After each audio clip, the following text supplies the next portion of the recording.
I'm reviewing Earth-Z number 11. This is the only other issue of the series that I own. I reviewed the other one, issue 3 I think it was. I reviewed that a couple of weeks ago. In that video, I summed up why this series was such a lame duck. It was just a consolation prize to any readers who wanted a Justice Society of Superheroes book. Because this is part of the New 52.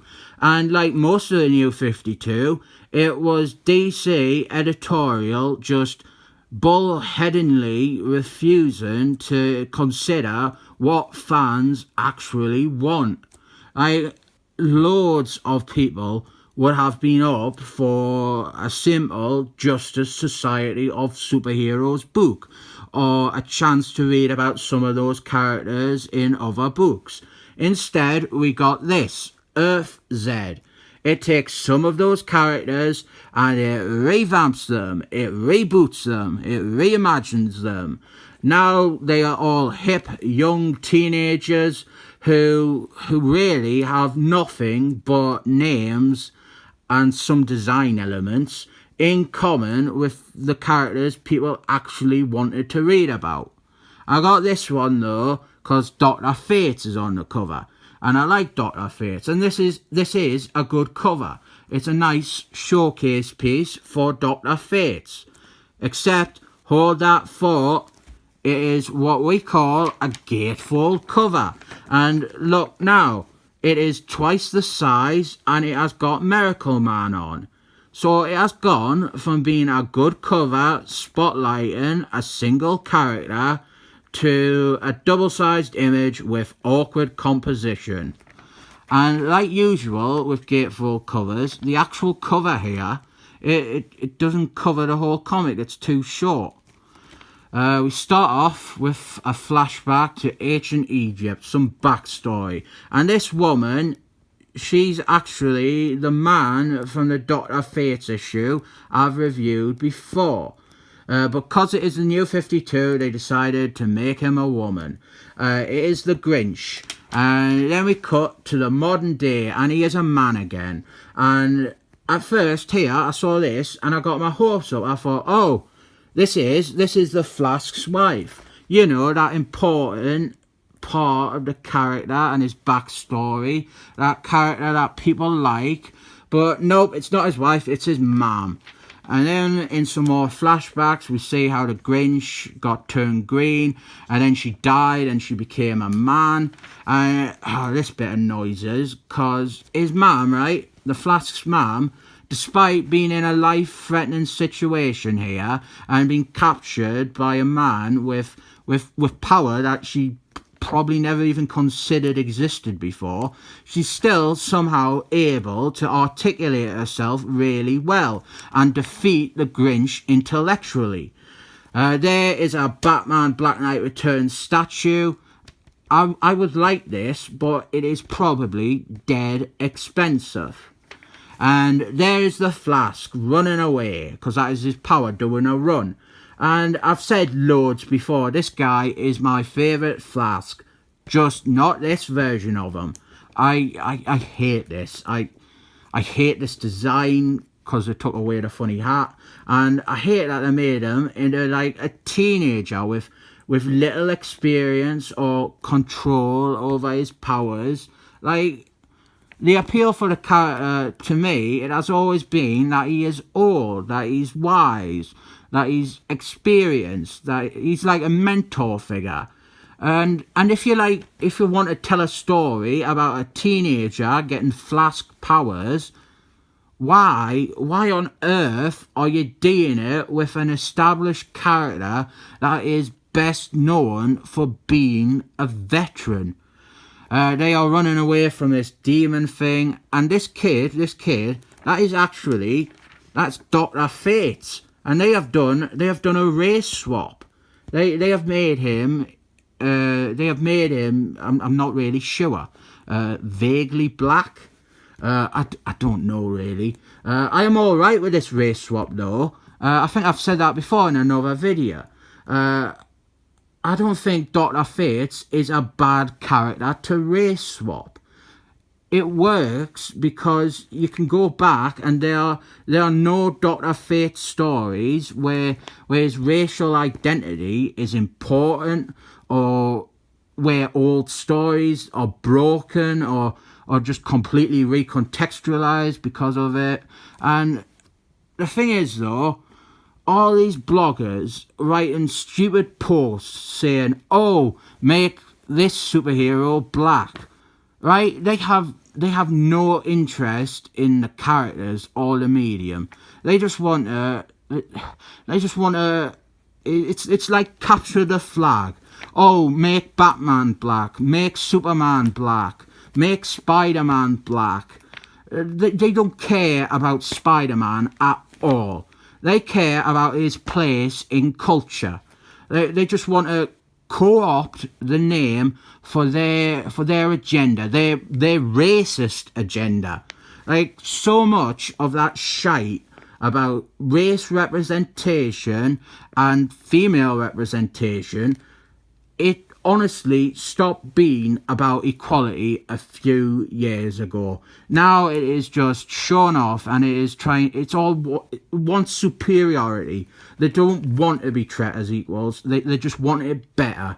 And the sad thing is, I am actually very progressive. I'm really into the idea of equality. I think everyone should be treated the same. I hate racism. I hate sexism. That goes without saying. But both of those things, they have been exploited basically. But to get back to this whole race swapping heroes thing, there are loads of characters you legitimately can make black or Asian or gay or whatever. But these people calling for that sort of stuff, they're not interested because it's not Spider-Man or it's not Superman. Like Dr. Fates here. He is one of the most powerful characters in the DC universe. Fucking accept this. We have got a black Dr. Fates. One of DC's most powerful characters is black. You have won. You have race swapped a character here, and it is actually fine. But it's just not good enough for them. They want a black Spider-Man or a black Superman just to say that they have got one. And with Spider-Man, it really fucking frustrates us because it's so inappropriate. He has so much history, well-known history. And if you just say, oh, he's black now, then a lot of that history, it's broken or it all has unfortunate implications. Like even his origin, like he is bullied at school, and no matter how it is written, if Peter Parker is black, that becomes a race thing. The thing is, everyone can relate to bullying, even people who are bullied because of race. Whereas if Peter Parker is bullied exclusively because of his race, then the character, it just loses an enormous amount of that connection with readers.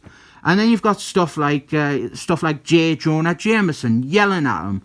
That would just end up being a race thing as well. And his Uncle Ben's death, that would probably be reinterpreted as a race thing as well. Something like, oh, the police, they just don't care about black men dying. Here though, Dr. Fates, you have none of those problems when you make him black. Although the colourist clearly does, because he colours him white there. The story of this issue, it's really dull. We are 11 issues into Earth-Z, and it's still in origin territory. This is like the origin of Dr. Fates. Another good thing about the race swap with Dr. Fates, he isn't just defined by being a race like they probably want him to be. One thing I will note about this issue, it seems that half the characters aren't in it. Like Green Lanterns and Hawking Girl, they were in the other one I read, and they're not in this. It's just the Flask and Dr. Fates. But what we do have is we have got a subplot, and it's with the Eternals, and this one that is Stepford Wolf, and I don't know for sure because I didn't read any more Earth-Z, but I think this might be an evil version of Wonder Woman, and that is really fucking sexy. The idea of an evil Wonder Woman, that's really, really sexy, like really. Then we have got Miracle Man and his wife, Miss Miracles. Good little image of them there, actually. I don't know what they are doing in Earth-Z. I'm not sure what the Eternals really have to do with a covers band version of a Justice Society of Superheroes comic. But we get back with the new Dr. Fates, and right, I've no problem with changing his race. What I do have a problem with is making him, like the Flask and the others, young. Especially with Dr. Fates. He's the youngest of them all, I think. And Dr. Fates, he's meant to be powerful. He's like a game changer. When he shows up, you know shit is going down. But if like you make him a little kid, then it's just not Dr. Fates. Like you tell the standard stories where he has to learn how to use his powers or responsibility, but that isn't Dr. Fates really. Like Dr. Fates is meant to be fantastical and high concept, and this whole idea, it just presents the complete opposite. He puts on a Dr. Fates helmet. This kid actually, they did a whole solo series with him as Dr. Fates. I have a few issues of it. I might review one of them soon. But the kid, right, him becoming Dr. Fates, it's actually meant to be like a big surprise ending. Like he's Dr. Fates now. And great image. This would have so much more dramatic impact if the cover didn't fucking obviously blow the fucking reveal. This comic is shite. Like, the art is good, the script is fine, but it's just now happens here. And the stuff that does is boring. I'm not going to tear it up. I don't destroy comics just because they're shit. And anyway, this has got the sexy, evil Wonder Woman in it. So I can get some use out of this other ways. So for that, I'm going to rate it 7 thumbs up.